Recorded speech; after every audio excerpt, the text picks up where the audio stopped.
Hi, I'm Daniel Strauss, and you are listening to Inside Position. Sacrifices. You gotta make sacrifices for your team. To answer your question. Hello everyone, welcome back to another episode of Inside Position with me, Tom Halpin. Today's guest is none other than the Raspberry Ape, Daniel Strauss.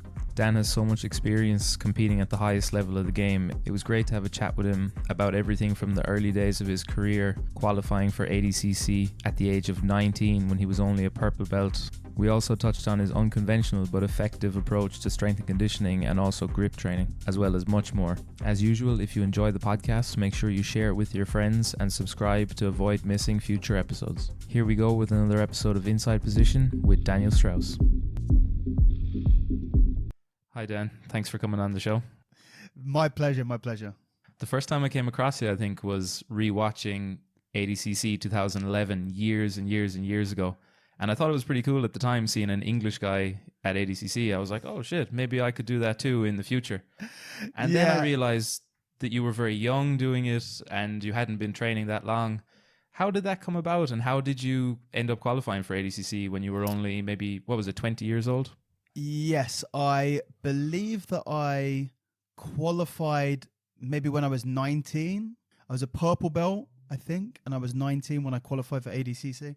At the time I was, so I've been training for 4 or 5 years. But, I was getting more into no-gi competition at the time. And I had the opportunity. Obviously, ADCC is the Olympics of grappling.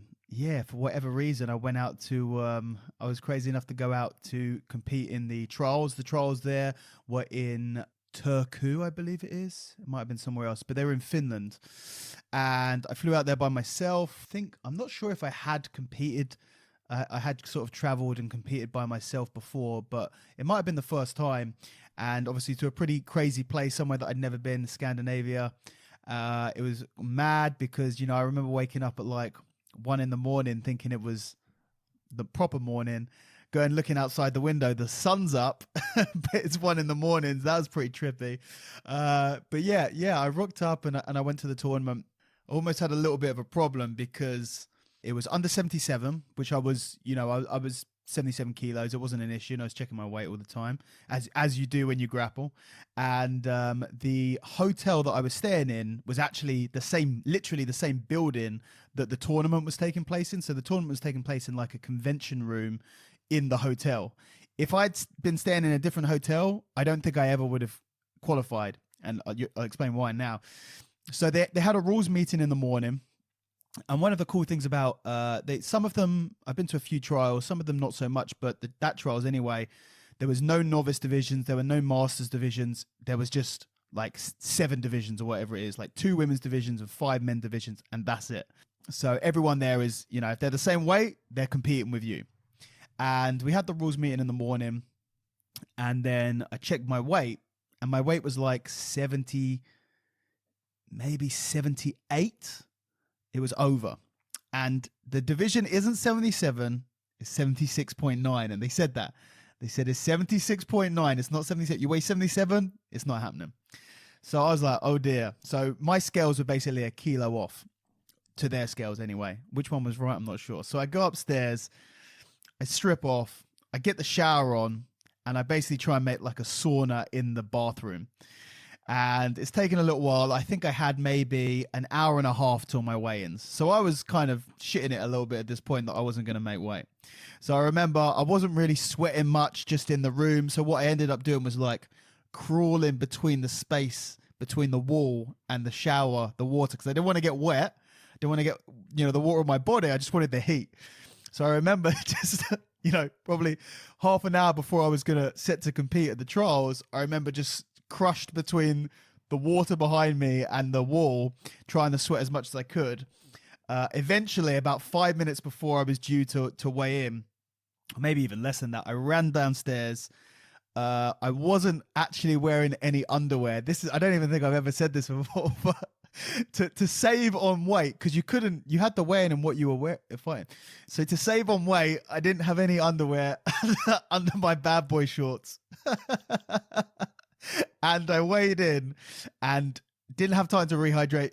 They literally weighed me in, 76.9 and walked me round to the first match. And luckily I got that match over and done with very quickly, and I was able to rehydrate and chill out a little bit. But yeah, it was a really, really good day. It was a good day competition-wise. I had 5 matches, I believe, and I submitted everyone except for one person in my semi-final match. I won on points. But I definitely felt like, yeah, you're right. At the time, obviously, I may be incorrect. I know that there have been other Brits that have competed at ADCC, but I believe that I may have been the first ever Brit to qualify to compete at ADCC. I'm not 100% sure on that, but to my knowledge, I am the first Brit to ever qualify to compete at ADCC. Yeah, that's an amazing record as well. Yeah, it's pretty cool, itself. right? It's pretty cool. And I believe I was 19 at purple belt at the time, and I remember they didn't want the Brits to win, because I remember the only I was lucky I submitted almost all of my competitors or my opponents. I remember the semi-final, I was up on points, and I think I was going against a Scandinavian guy, and we ended up going like maybe a minute or a minute and a half over the time limit to see if I believe to see if he was gonna manage to get any points back. But they definitely ran over the time. Luckily, he wasn't able to do that. And yeah, I managed to qualify for ADCC, which was a really cool experience. It was something that, obviously a big dream of mine to compete at ADCC, and I was privileged enough to then compete in, get an all expenses paid trip to Nottingham. All of the other ones. I feel bad now that I went to LA instead. Exactly. So all of the other ones were like Barcelona and LA and Abu Dhabi and all of these other places. And I got that. But you know what? If I could have had it any other way, I wouldn't have changed it, to be honest with you. I think having it in with the hometown is as good as it gets. My actual ADCC performance was not awesome. Because obviously, as you know, they seed the invites with the trial winners. So I got Claudio Calazans as my first match, and he beat me up pretty quickly. But yeah, it was an insane experience to be around. I was warming up. I was warming up on the mat with Marcelo Garcia. It was pretty crazy, and not just Marcelo, but all of those incredibly high level guys. So I'm sure Marcelo was competing. Maybe he wasn't. Definitely, yeah. Yeah, I think he won that year. Yeah, he did win that year. Yeah. Because it was there was literally every single person who was somebody in jiu-jitsu was at that tournament. It's hard to remember. And I'd say at the time as well, those kind of guys were probably more mythical than they are now. They're more accessible now with social media and more travel and everything. But I'd say back in the day, you couldn't even imagine. Yeah, it was insane. Absolutely. I remember, I think I've told the story on my podcast, maybe, or maybe I haven't. But I remember on the Sunday after the second event, obviously all of the fighters were staying in the same hotel, and I was there with my buddies, and we went out, looking to go grab some drinks or something, but everyone was closed. It was a Sunday, so we come back to the hotel bar, and it was Rodolfo Vieira's birthday. I think he was maybe like 21 or 22 or something, but basically there was a party in the bar at the hotel, and when I tell you that every single person who is anyone in grappling was there, I mean it. I'm talking Henzo Gracie's behind the bar pouring his own pints. Hickson Gracie's there getting his drink on. I remember at one point, because obviously that was the ADCC where Torquinho was wrecking everyone, and he was kind of this larger than life crazy character with his big hugs and his slaps and his crazy heel hooks. And I remember that who was it? It was, I think, like Vieira carries in, like, was Jeff there? Jeff Monson was there? I think he was. It was just something crazy. And then they slipped on some beer on the ground, and he throws a heel hook, and everyone's chanting Torquinho. It was just crazy. And Torquinho was there with Marco Huas, who was his coach at the time. It was a super crazy event, and that was the craziest of all of them, watching all those guys get shit-faced in the bar. Yeah, that's probably one of the most epic ADCCs when I think back on it. That Stuart Cooper highlight, I still watch it sometimes with my pre-training coffee. Just throw it on, and then you're immediately in the zone. Again, seeing all those guys and seeing Toquinho just be scary to everyone as well. Yeah. It was an awesome event. It was Galval killed it. It was Jacare versus Braulio for the super fight. It was a good event. It was a long time ago now. It was 10 years ago. It's crazy. And did that do anything for jiu-jitsu in the United Kingdom? Like, how was the scene back then maybe compared to now? Because you've been training there for the past maybe 15, 16 years. I was wondering, how have you seen it change in that time? Yeah, it's a really good question as to whether having ADCC in the UK helped it at all. It's hard, obviously it couldn't have hurt it. I don't think it helped it much, to be honest with you. I think grappling, it's such a niche sport that the only people would have known about it would have been people who were already doing it. They're already doing it, yeah.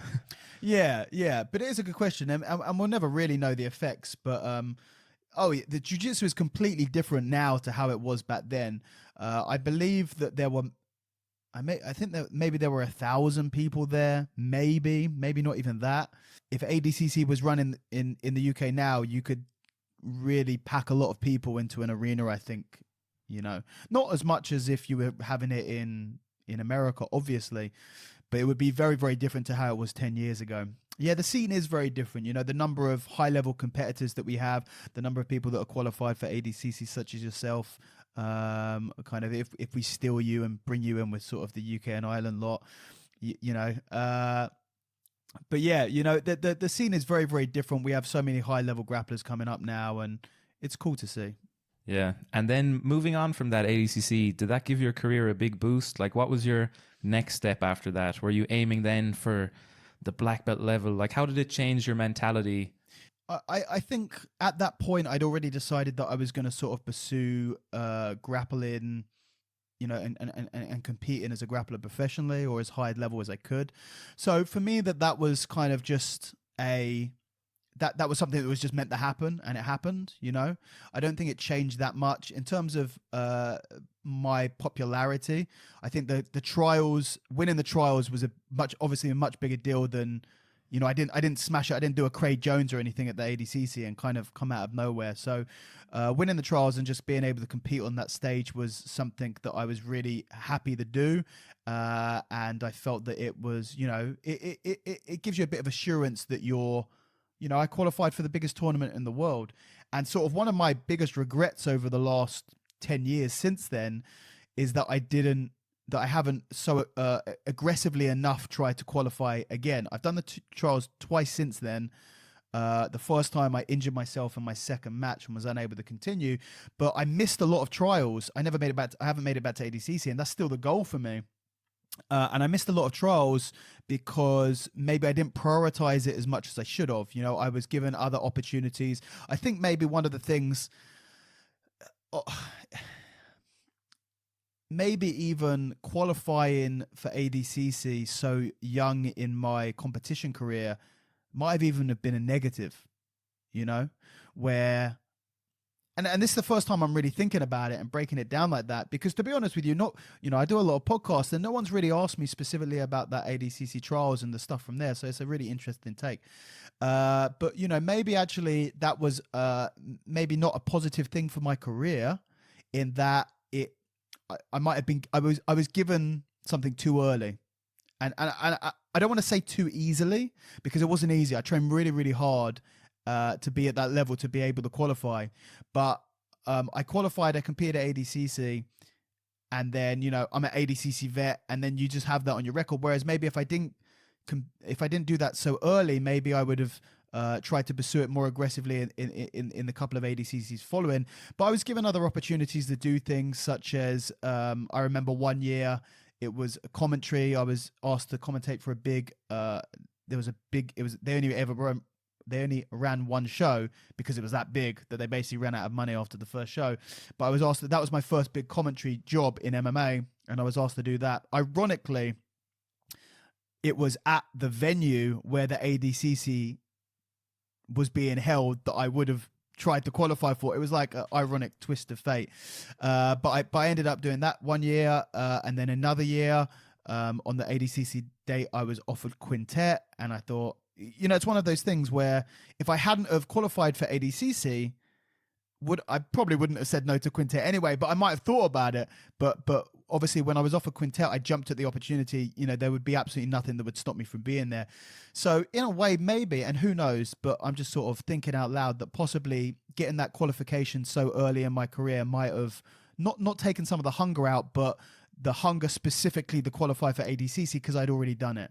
That's still the goal. The goal for any no-gi grappler is to qualify for ADCC and to win or to medal at ADCC. That's still the goal for me. And after doing all of the other things, I've sort of reprioritized that as the main goal.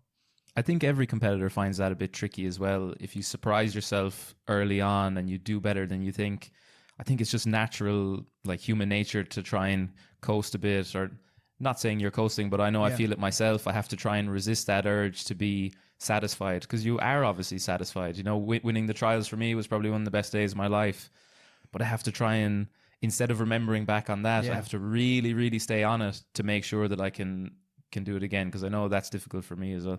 Yeah, and for example, if I remember when I was first offered to do EBI and I just jumped at the opportunity and I was so excited to do it, and from yourself being an EBI combat jiu-jitsu champion, if you were offered the opportunity to compete at combat jiu-jitsu again at EBI, you're not gonna feel the same way about doing that, because you've already gone there, done that, and got the massive medallion.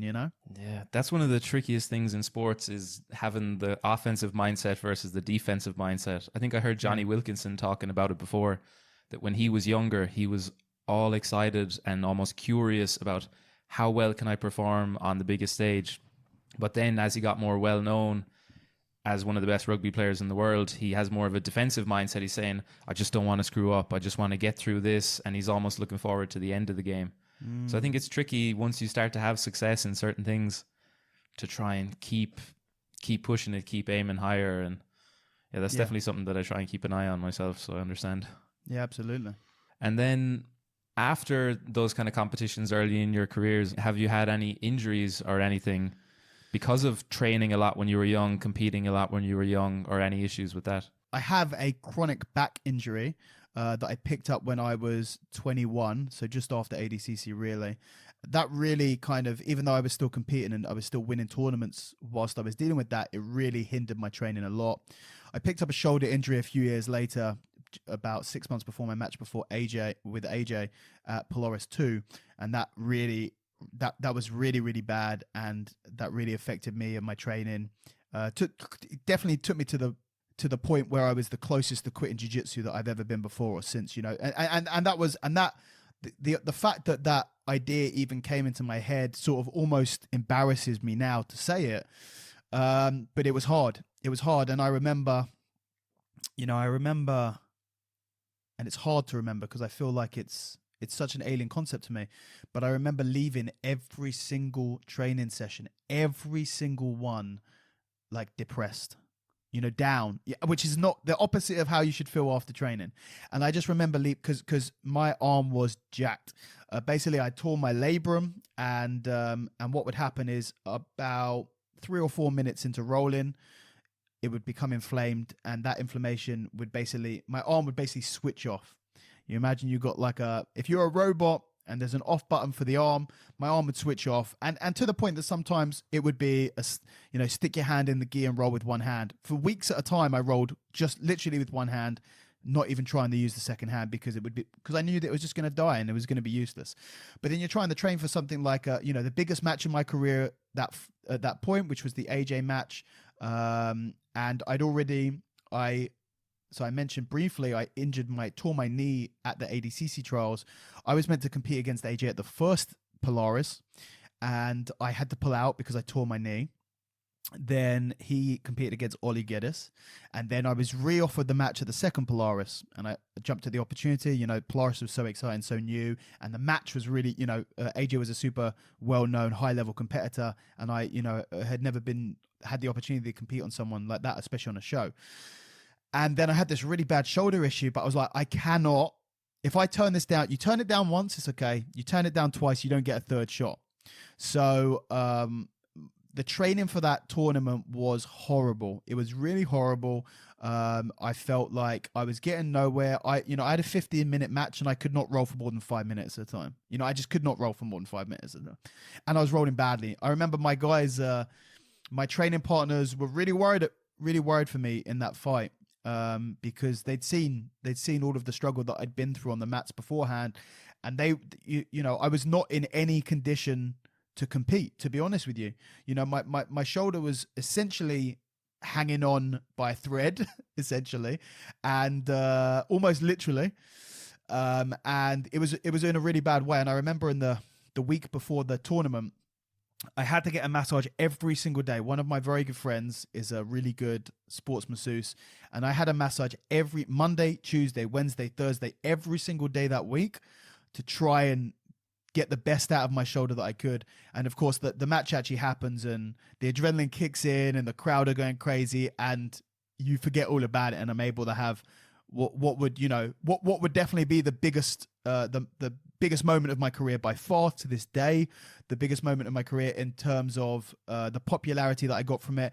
Every single person that I meet says, I first saw you, well, exception of you, said you first saw me at ADCC, but everyone else apart from you, Tom, every single person, I saw your match against AJ. That is the one that sort of introduced me to the world, really.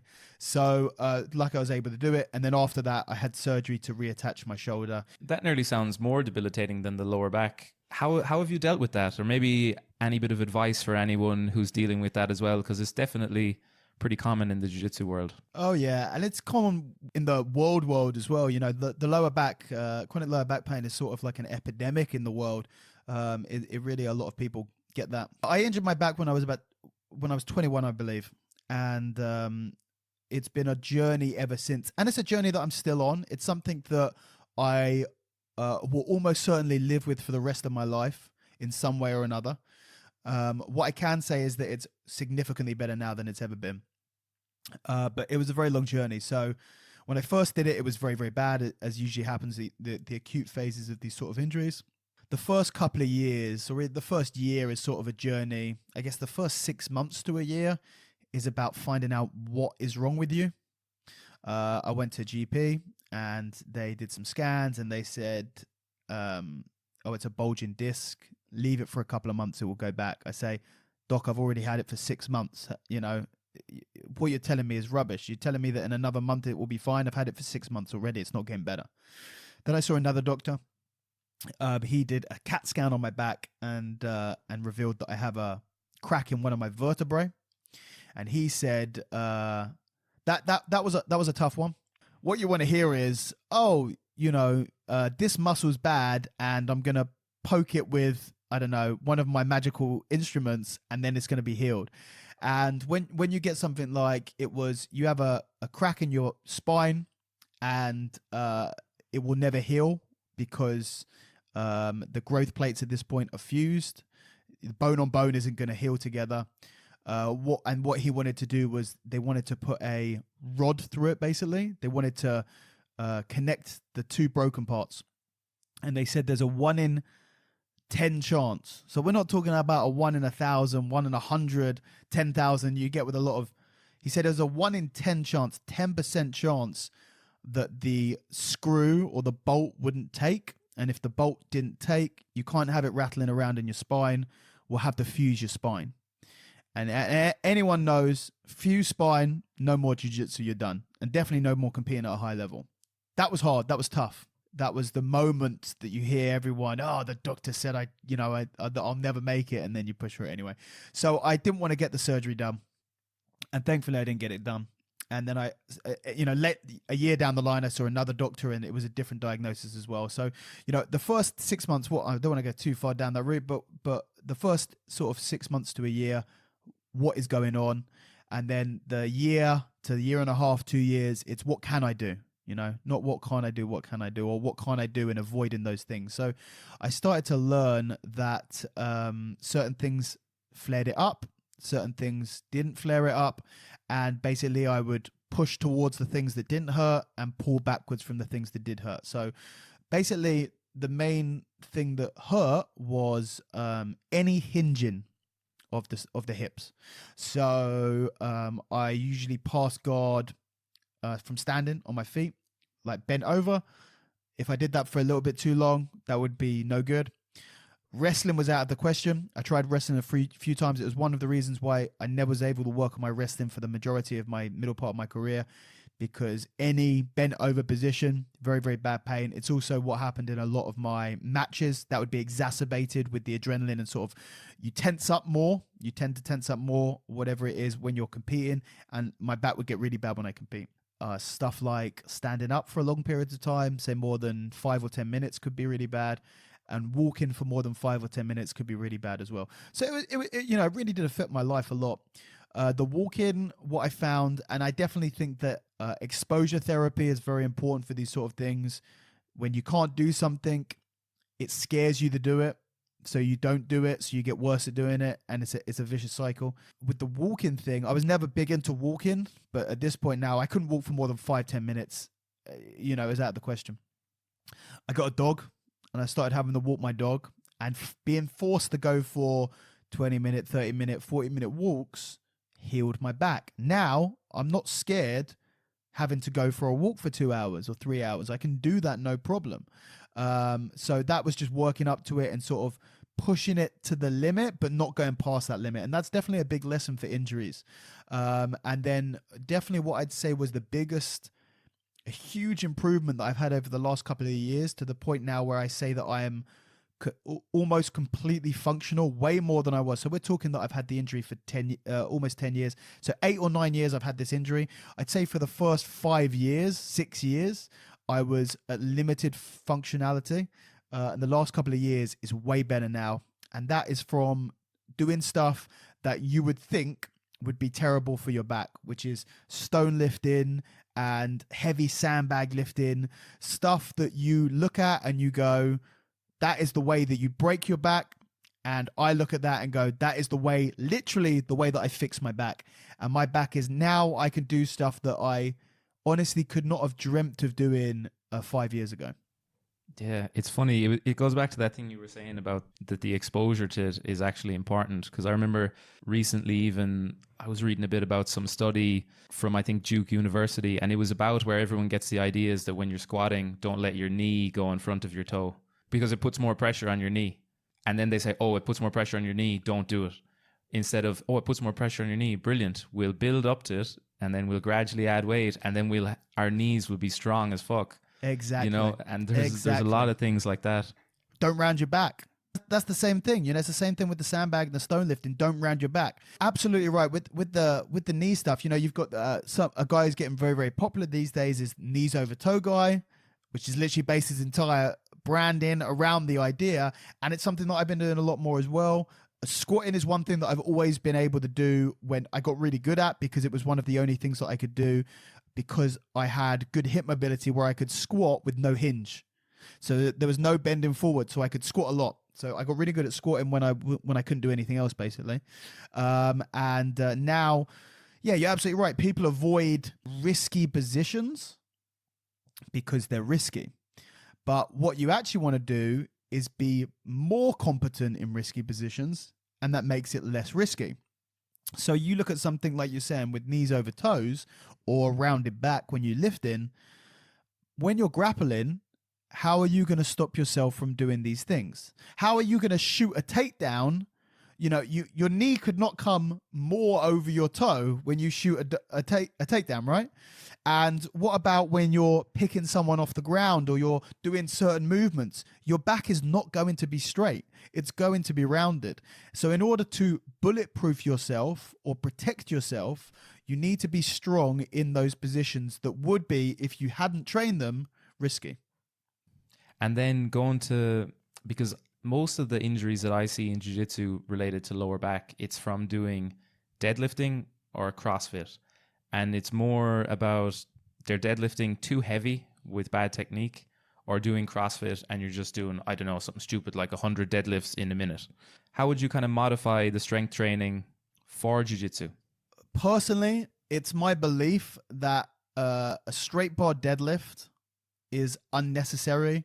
And even though, and that's not to say that it is inherently a dangerous exercise, I do not believe in dangerous exercise anymore. It's one of the biggest changes in my training philosophy from 5 or 6 years ago. I do not believe in dangerous exercises. There's no such thing as a dangerous exercise. It could just be dangerous for you. You may not be strong enough to do it. So there are some things that would consider very dangerous that you'll see some people do for fun. You watch like a parkour guy doing a huge jump over a building, dropping 10 feet and doing a roll and but if I tried to do that, it's dangerous. But they try and do that, that's just Tuesday afternoon training, So there's not a dangerous exercise, it's just for individuals. But I do believe, with that being said, I believe that the deadlift, straight bar deadlift, is you got to weigh up risk and reward for all of these things. And I don't believe that a straight bar deadlift meets that risk reward ratio sufficiently for me to recommend anyone doing it. I feel like there's so many alternatives that may be better, especially not going for really, really heavy. Doing a trap bar deadlift, for example, you want to pick up something really heavy off the ground that you're almost certainly not going to hurt your lower back. Trap bar deadlift is definitely a good alternative. And then, doing CrossFit, doing something, CrossFit, which is like the highest injury rate of any sport in the world. Just be very, very, very careful. But I think they're trying to injure themselves half the time. Well, do you know what? CrossFit is, you say it as a joke, but it's not really. And CrossFit is sort of built around this attitude of toughness and endurance and like no pain, no gain. It's really built off of that philosophy. And when you ingrain that philosophy and mentality into the sports culture, then what you are essentially breeding is a propensity to be injured. And to be honest with you, it's actually something that I've thought about. I was speaking to someone, I did an interview a few weeks ago, and we were talking about my injuries. And I remember, yes, I was injured on and off, but my body was in a bad state when I was in my mid-20s, 22, 23, 24, 25. My body was not healthy. It was strong. It performed well, but it wasn't healthy. And I look at that now and I go, that's foolish. Health cannot be devoid of strength. Strength cannot be devoid. These two things go together. If you want to be strong, you got to be healthy. Really strong. Not just like I can bench a lot strong, but if you want to, I take a much more holistic approach to health and performance as a thing linked together. And I remember when I was banged up and I was in my mid-20s, and I remember almost wearing it like a badge of honor. I was like, my body is fucked up because I train really hard, and I was proud of it. And it's a stupid attitude to have. And it's not an attitude that I have anymore. It's very, very different. I don't want to be injured. I want to move freely. I want to move pain-free on the mats, off the mats, morning, evening, every day. I want to move freely, comfortable, pain-free. That's the goal. And then be able to train as hard as I can whilst working within that parameter. And I feel like there is I think that there is that culture. There is that misguided mentality in jiu-jitsu as well. And with professional athletes at the top of their field, okay, I might not agree with it. I don't think it's the best thing for longevity or for long-term health. But if a professional athlete who is training twice a day, 3 times a day, is pushing their body to the limit, and they're getting some nasty wear and tear in the process, then okay, that's your choice to do, and I understand it. But I'm not talking about professional athletes. I'm talking about your average white, blue, purple, brown and black belts, but maybe older guys, amateurs. They are getting not paid at all. They have full-time jobs outside of their hobby of jiu-jitsu, and they get injured. And they have injuries, be it their fingers, their hands, their elbows, their knees, their shoulders. They get all of these ailments and they wear them as a badge of honor, and they put some tape around them and they carry on. I believe that people need to change this attitude. If you are a hobbyist, you want to be doing this for as long as you can, having to tape your elbows, knees, shoulders, fingers at the beginning of every single session, This is not how you're meant to live. This is not how you're going to be able to do this sport for as long as you be able to do it if you actually take care of your body. So it's something that it's a mentality change that I have gone through, where I'm no longer proud of dysfunction in my body, but I am embarrassed by dysfunction in my body, and I strive for functionality. And I believe it's something that a lot of people, especially amateurs who are hobbyist jiu-jitsu people, need to maybe start thinking about. Look after your body, because if your body is banged up, you're not going to be able to grapple as effectively as if you're healthy. And I wanted to get onto as well grip training, especially because I know you have a lot of really interesting training. I've seen you doing stuff with sandbags a lot, lifting stones, all these kind of things. But the grip training I find really interesting because there's loads of different variations of it that I've seen you do. What modifications have you made to your grip training that you think would benefit other people a lot? You know, you don't need to be told how important grip is in jiu-jitsu, because every time you lose that position, you go, damn it, if only my hands were a little bit stronger. But, you know, the big mistake with grip training is people, they have a very simplistic view of grip training. They open their hand, they close their hand, and that range of motion, you know, as if you're just crushing something in your hand. That is what they believe grip to be in its entirety. But of course, grip, you know, that is as specific as saying body training, you know, and saying, and you do a deadlift and you say that is body training. No, that is one type of body training. So it's the same way that what you're talking about, that closing your hand from an open position, would be what we refer to in grip as crush. And then you have support, and you have pinch, and you have, you know, flexion, extension, deviation, supination, all of these, you know, the hand, forearm, fingers, thumb, very, very complex mechanisms. Obviously, that, you know, these are some of the most intricate pieces of equipment that human beings, I'd actually be pretty confident to say that they are the absolute most intricate, most complex, and most advanced pieces of anatomy that humans have on their body, because these things, these hands, these fingers, these thumbs, all of these things, the wrist, this is what allows us to do everything that we do in day-to-day life. It allows us to use and create all the tools and manipulate things and type and drive and move and everything.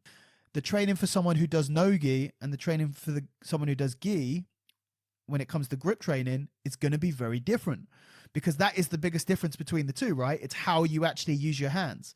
So I don't do a lot of grip training that would be more relevant for a gi grappler. I do more grip training that would be more relevant for a no-gi grappler. So that's actually, you know, the way that I view grip is not just the hand and fingers, it's everything from the shoulder down. The entire arm is grip. So a lot of flexion in the wrist, a lot of cupping positions, hooking positions, for your underhooks, for your palm to palm. These positions here are the positions that I train a lot more, and the positions where I'm strongest. And when I mentioned earlier about training sort of arm wrestling techniques, that is where arm wrestlers are stronger as well. And you know, you get a good arm wrestler and teach them some good jiu-jitsu, they're going to be a bit of a nightmare. So training flexion, especially flexion, this hooking position and cupping position in the hands and in the forearms and in the wrists, I felt a huge difference when I started doing that, and I still continue to feel the benefit from it. I wanted to touch on your podcast as well, because for me, this has been one of the most enjoyable podcasts to listen to the last few years in the jiu-jitsu world.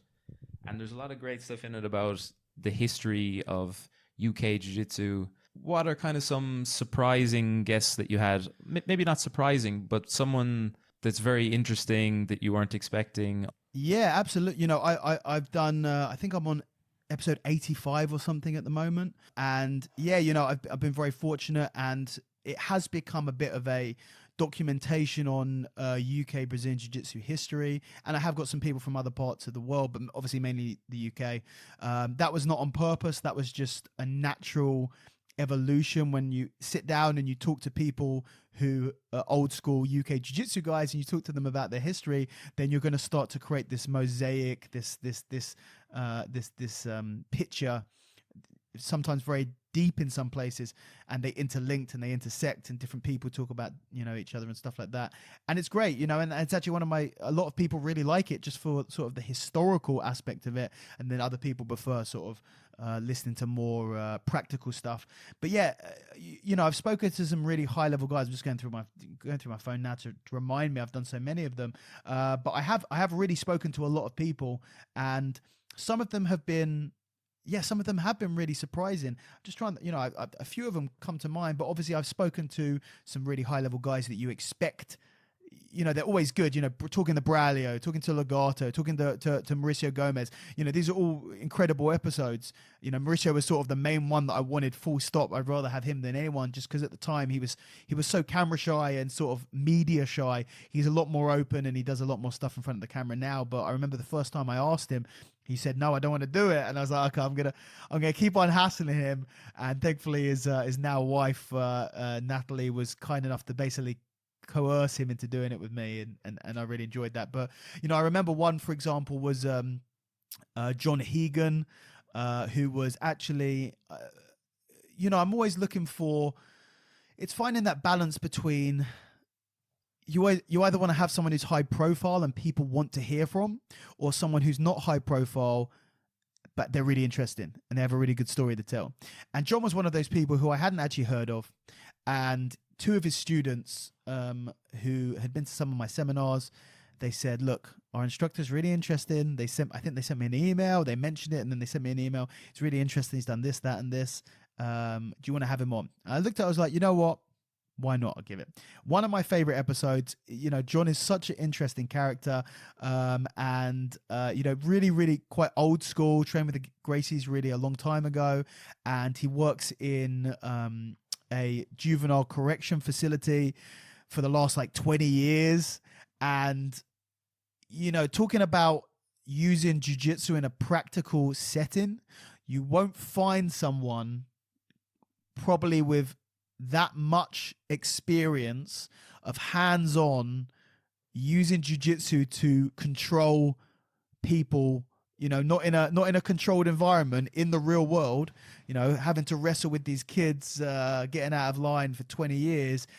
And sort of you figure out, I can't even remember what he said it was, but it was Kimura grip takedown and then knee on belly. That's the one every single time, something like that. But yeah, I've had some really interesting people on, and, obviously mostly jiu-jitsu and MMA and stuff like that. And, for me, it's not just about chatting to interesting people, but trying to get interesting stuff out of them and trying to, that is the job of a host, or the job that I attempt to do as a host, which is to get as deep as I can and draw out as much stuff as I can. I've had a few where, I remember the episode first that springs to mind when I was talking to Mark Goddard. Obviously, Mark, a very well-known guy, pretty much the top MMA referee in the world, also an old school UK MMA fighter, and also a black belt under Braulio.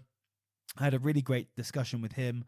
And remember him opening up on some stuff that he said afterwards. He said, I've never spoken to anyone about this before, and actually it was quite almost a therapy session for him. And you do find that with a few people, which is if you can make them comfortable enough to open up a little bit, it can actually be quite cathartic for people because actually doing a podcast, for me, I've done so many. I've been a guest on a lot of podcasts as well, which I'm always thankful for, but really it's been I'd say in the hundreds as just a guest. It is a lot. But there's a lot of people out there who have not been spoken to, and, on a really deep level. And you actually think about it, how often does someone sit in front of you and really have a conversation about you and how you think, how you tick, your life, for 2 or 3 hours? It's actually a rare event to happen to some people. And sometimes when you're talking about the ideas, you're talking to yourself as much as you are talking to the other person. Sort of the art of conversation is something that we're missing, and I believe that is something that is very human, where we talk and we exchange ideas and concepts and discussions, and we challenge each other, and we come to find our differences, and we come to find the things that we agree on. And sometimes it's over the computer and sometimes it's in person, but it's always very focused. And this is something that you don't get a lot, and it could teach you lessons about actually how to live your day to day. Make sure that you don't have, you're not picking up your phone while someone's trying to talk to you, or you're not watching TV while someone's trying to talk to you. And actually, it's almost reviving something that is a little bit lost to humans, which is having a real deep, proper conversation. There's so much technology used in making and getting the podcast out there and listening to them.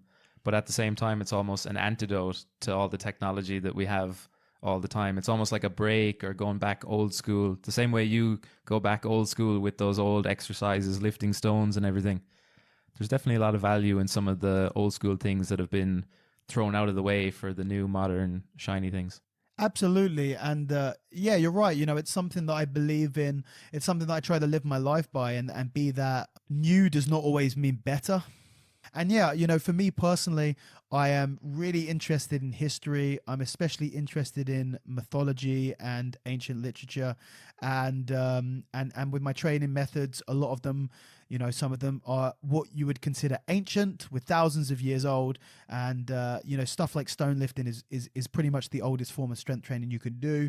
I study sometimes, you know, the sort of strength training documentation that we still have from ancient Rome, and the stuff they were doing with the gladiators that can be really interesting. You know, the club swinging, meals, you know, old Persian, Iranian, Indian strength training methods from their warrior classes. You know, we've for many thousands of years we've had warrior classes or warrior societies, and warriors want to be strong, and how do they become strong?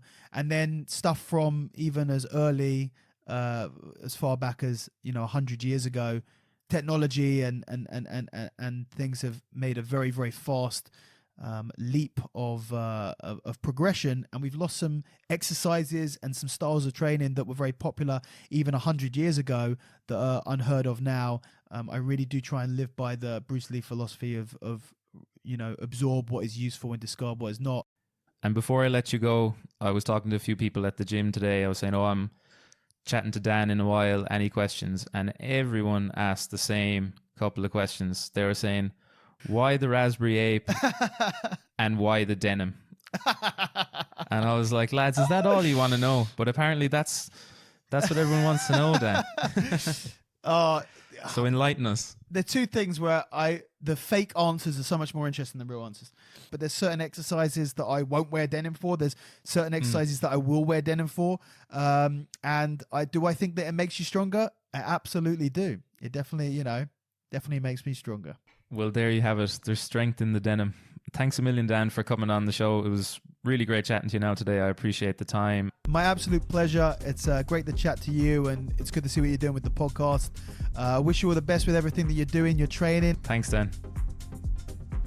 Big thanks to Dan for coming on the show. It was really interesting to have the mic turned around on him for once and hear his take on some of the more interesting guests he's had on his podcast, as well as all the great information he shared about strength and conditioning, grip training, as well as some insights into his early career in qualifying for ADCC and representing the UK on the biggest stage in the sport. We'll be back next week with another great guest. Until then, slán agus beannacht.